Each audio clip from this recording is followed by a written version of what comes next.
Okay, good morning, everybody. Um, it's been a week or so in quarantine, and I've been doing relatively good, I think, in comparison to most people. My daily life really hasn't changed much because I work from home usually, and I live alone and have for the last 2.5, almost 3 years. So I'm used to living kind of this life of self isolation. Um, but I have been on a lot of calls with different groups of friends and people that I love over the last few days and the course of the week, actually. And every day that passes, I've noticed that the fear levels of my loved ones have increased, right? The more uncertainty there is, the more fear there is.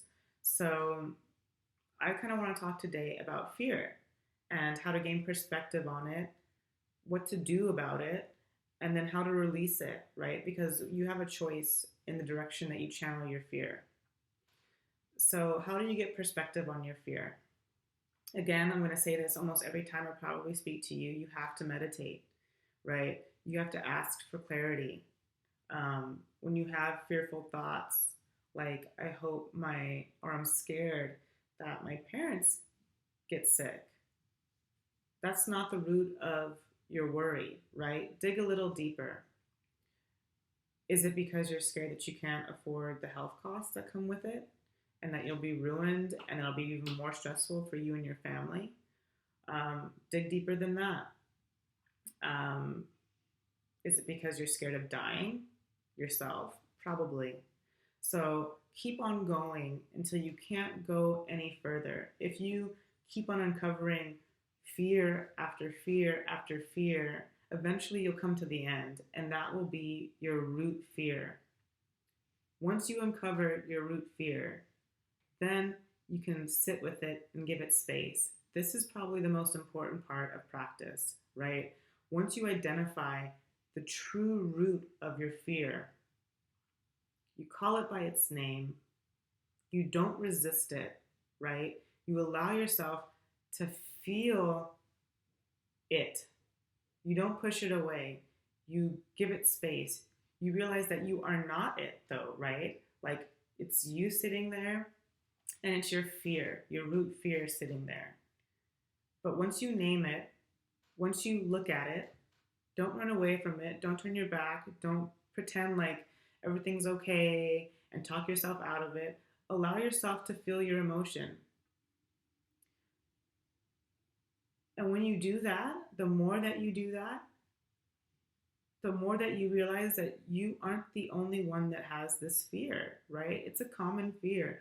We as humans think that we're a unique being. What people are hopefully realizing now is that you're not unique. You're unique in some ways, but you are a part of one, right? We are all connected. We are all in this together. Our emotions are shared. You will not feel an emotion that somebody else does not feel, period.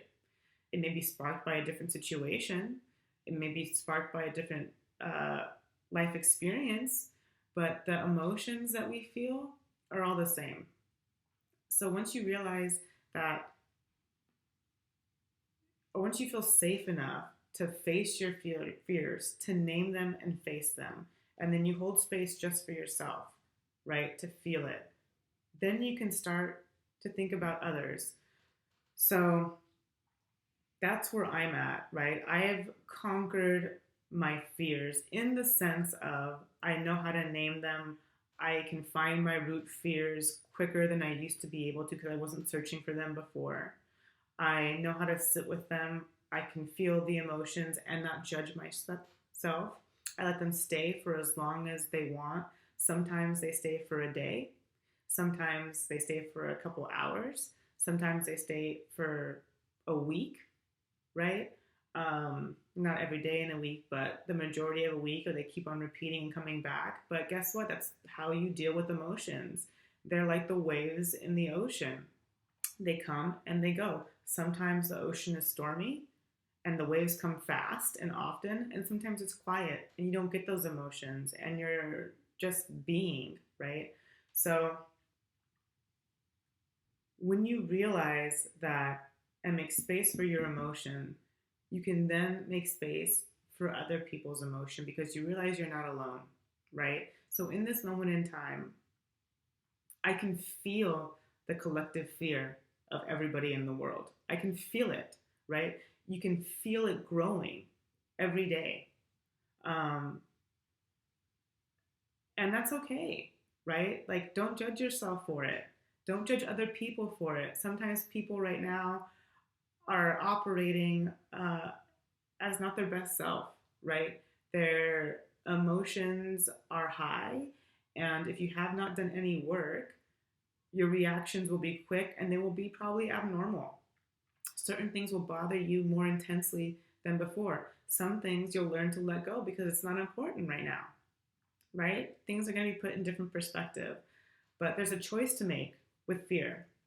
You can either realize that it's just your emotion and yourself and be scared about your family and not worry and be fearful of everybody else, right? Or you can realize that the collective is scared, everybody is scared, and we can choose to still be open, caring, and hold space for people, right? Don't judge your friends if they act crazy right now. Don't judge yourself if you act crazy right now. There's no reason to resort to physical violence. The world is still abundant. It's actually healing itself every day that humans just take a step back and chill, right? So, learning how to sit with your fear. How do you sit with your emotions? Again, I'm going to say it over and over. Meditation will help you do this, right? Because when you sit, so many things come up, and especially in the beginning, right? Because your brain just like goes and goes and goes. But the more that you do it, the slower you can have, the slower your mind becomes, the more you realize you aren't your thoughts and you're not your emotions, but they do lead you, your thoughts and emotions lead you to lessons that you need to learn in this life, right? So, how do you transform fear into something positive? First, you have to recognize what the core fear is. You do that by sitting and being quiet and still and thinking, not judging yourself. If you catch yourself going down a rabbit hole, stop. Just keep asking yourself, what is this trying to show me? Is this what I'm really afraid of? Please ask for clarity in your fear. Then don't resist the emotion. Let it be there, right? Learn how to respond to your emotions without absorbing them, if that makes sense, right? If you learn to follow them, eventually you can channel the negative emotions into a positive way. So, in this moment of uncertainty, in this moment of fear, I choose love still, right? Like, if someone's hungry and I have means, I'm gonna feed them.